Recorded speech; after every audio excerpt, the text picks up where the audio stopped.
Hey guys, how's it going? Welcome to another video here on the K-Tech channel. Today I'm bringing you the unboxing and first impressions of the launch of the iPhone Air. Here it is, the new slim Apple device with an updated design and features. Now let's get to our unboxing and initial review with the first impressions of this launch, the iPhone Air. Let's go to the video, let's do it.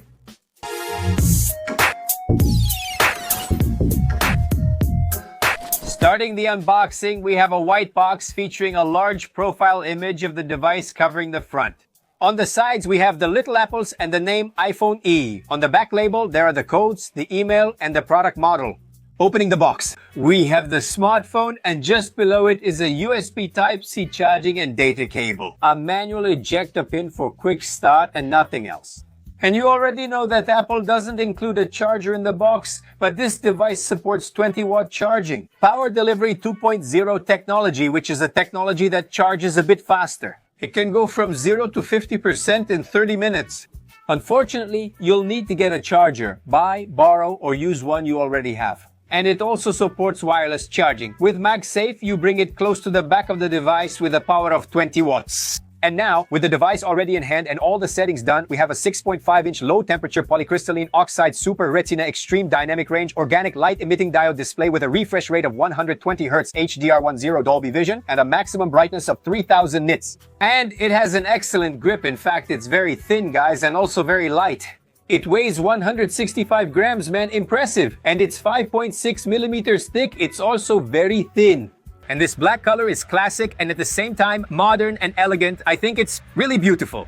For sure, it deserves that beautiful slap on the back. On the right, there are power, camera shortcut, and zoom buttons.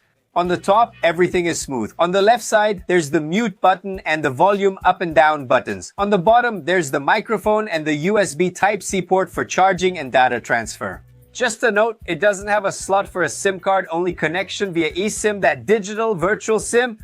Now, talking about the battery, we have an incredible 3,149 milliamp hours, which is not silicon carbon.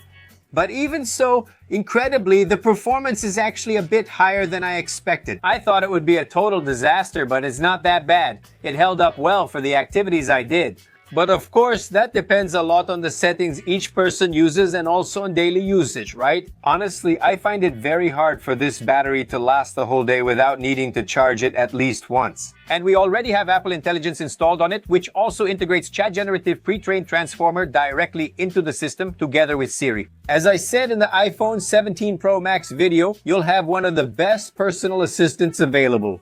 And in the tests I did with photo editing, yes, it edits and erases the object we select. But the finishing touch isn't as well done as we usually see on the top-of-the-line Androids. It still has a long way to go, unfortunately. Now, in the processor test I did with this device, the A19 Pro with 3 nanometers scored 2,185,000 points. A score that's definitely top of the line. In the test, it doesn't show the temperature, but I held the device and it definitely stayed below 40 degrees. It didn't heat up at all. It must have reached around 37, 38 at most. The device didn't heat up at all. Now let's run some images, playing with it, playing Asphalt Legends with all the graphics set to maximum, as you can see here. Everything is on the highest settings. It runs smoothly with no issues. Transitions are light, smooth, and subtle. And now what? Call of Duty Mobile? Also with the graphics? Everything is maxed out, guys. Look, everything is all the way up. High, high, high. It runs very smoothly, okay? You won't have any problems with that. Very light transitions, very subtle, very good as well. It's running very smoothly without any stuttering or any kind of freezing as well. Apple's chips are really good when it comes to data processing, and it really delivers, guys. With IP68 certification, it's resistant up to 6 meters deep for up to 30 minutes. The device runs iOS 26.1, and it also features near-field communication connection for making contactless payments using Apple Pay, which comes pre-installed on the device, and it works perfectly well. Really good too. Face Unlock works perfectly well, and it's also very fast. There are 3 versions, 12 gigabytes, RAM with 256 gigabytes, 512 gigabytes, or 1 terabyte storage. Now let's move on to its audio and video test. So let's go, guys, to the audio and video test of the iPhone Air. Quality, Let's go here to advanced 2160 pixels. Let's check the brightness too. Let's turn it up to the maximum. The volume is already at maximum as well. Let's rotate the screen now and use the pinch gesture.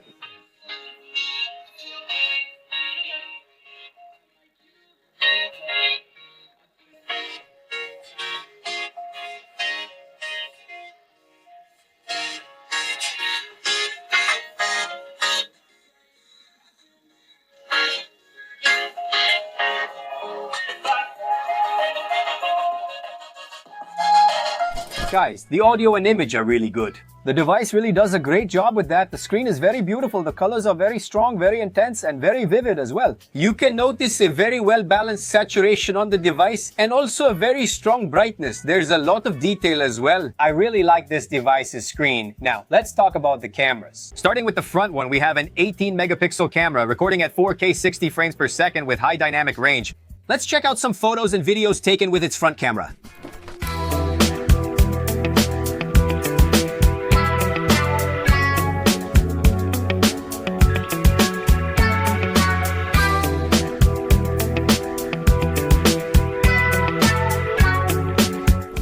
Here's the front camera of the iPhone Air, guys. Let me know if this happens to you too or just me. Every time I go to say the model of this device, I start thinking and almost say iPhone 17 Air. Why did they remove the 17, right? Anyway, they could have kept the 17. Every time 17 comes to my mind, I get stuck iPhone Air because then I can't say 17, but there it is. Front camera maxes out at 4K 60, and with the uneven ground here, you can see the stabilization in action. Let's get into the shades so we can see. The high dynamic range. Here now, look, getting some shade here, and the high dynamic range is working really well. Let's see if I can do a test here.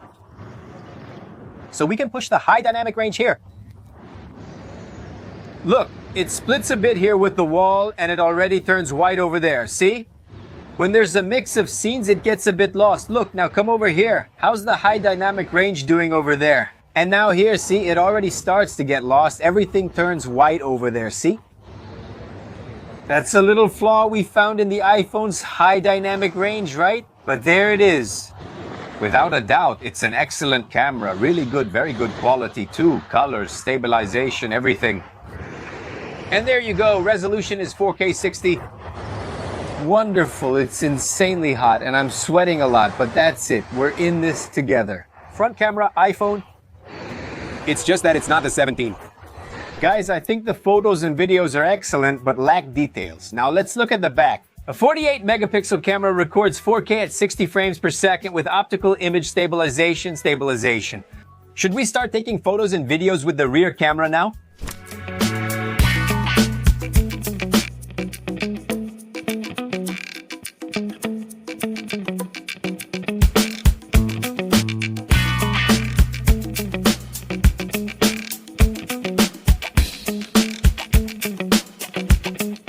So here, guys, the rear camera of the iPhone Air recording at a maximum resolution of 4K 60 frames per second.